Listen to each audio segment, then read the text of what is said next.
शंकर भगवान के श्रृंगार में विरोधाभास बहुत है। विरोधाभास मतलब जिनकी कोई मैचिंग नहीं है वहां पे उन्होंने मैचिंग करवा दी जबरदस्ती। अब देखो शंकर जी के सर पे है चांद, चांद बीज का चांद, तो चांद में क्या है जी? अमृत है, ऐसा कहते हैं ना, चांद में अमृत है। समुद्र मंथन हुआ, चंद्रमा निकला और अमृत समुद्र से ही निकला है, इसलिए वो असर है चांद में भी अमृत का, इसीलिए उसका नाम है सुधाकर।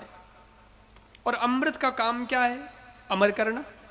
तो चांद में अमृत है, इसीलिए तो यहां का मुझे पता नहीं, माताएं शरद पूर्णिमा जब आती है ना, शरद पूर्णिमा, उस शरद पूर्णिमा के दिन खीर बनाती है और खीर बना करके ऊपर छत पे रखती है। क्यों?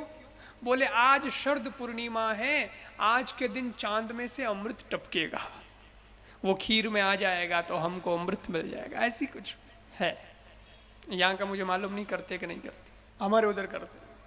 और फिर वो फिर खीर अगले दिन खाते हैं। ठंडी खीर मस्त लगती है, बहुत अच्छी लगती है। खीर जितनी गर्म हो उससे ज़्यादा ठंडी अच्छी लगती है।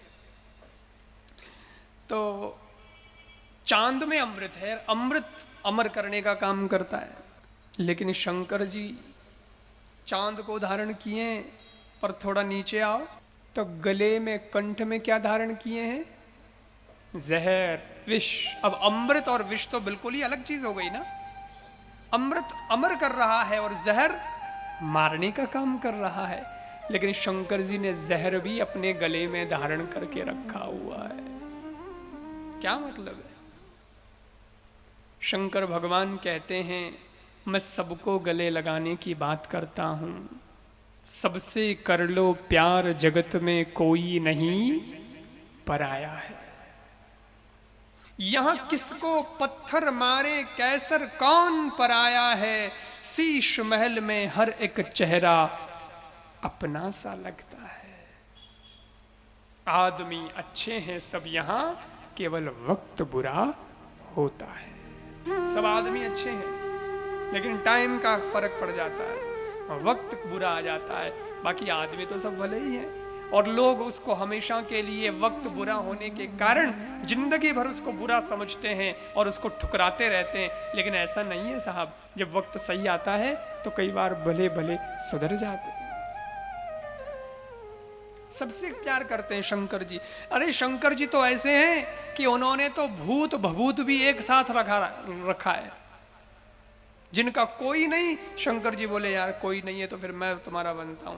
अब देखो आप, भूत होते हैं ना, भूत, उनका क्या है कि रात को टाइम आता है उनका, ठीक है,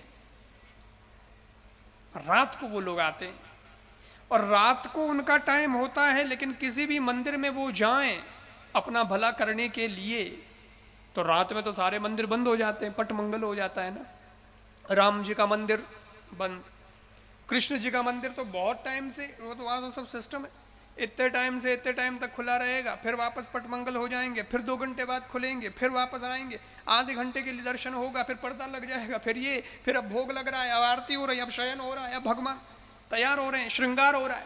ऐसे करके उनका तो सब टाइम टू टाइम है।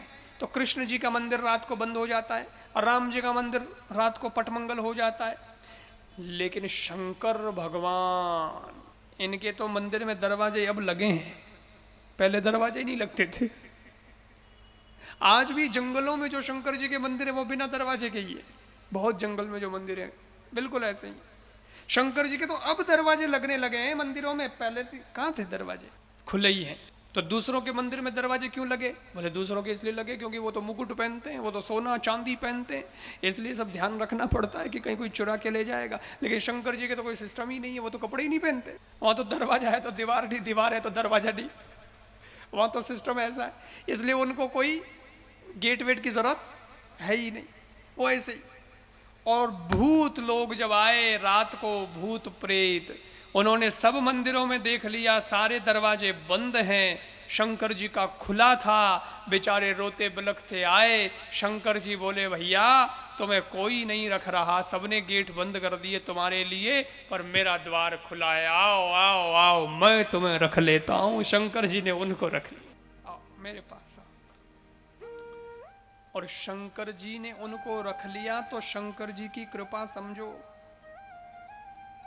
सबसे बड़ी मेहरबानी शंकर जी ने यही की है कि उनको अपने पास रख लिया है। अगर भगवान शंकर जी उनको अपने पास नहीं रखते आधी रात को, तो ये लोगों के घर में घुस जाते, सबको परेशान करते।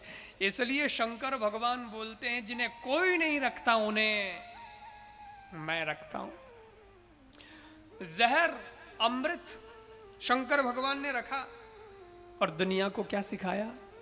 दुनिया को यह बताया कि भैया मैं नीलकंठ हूं।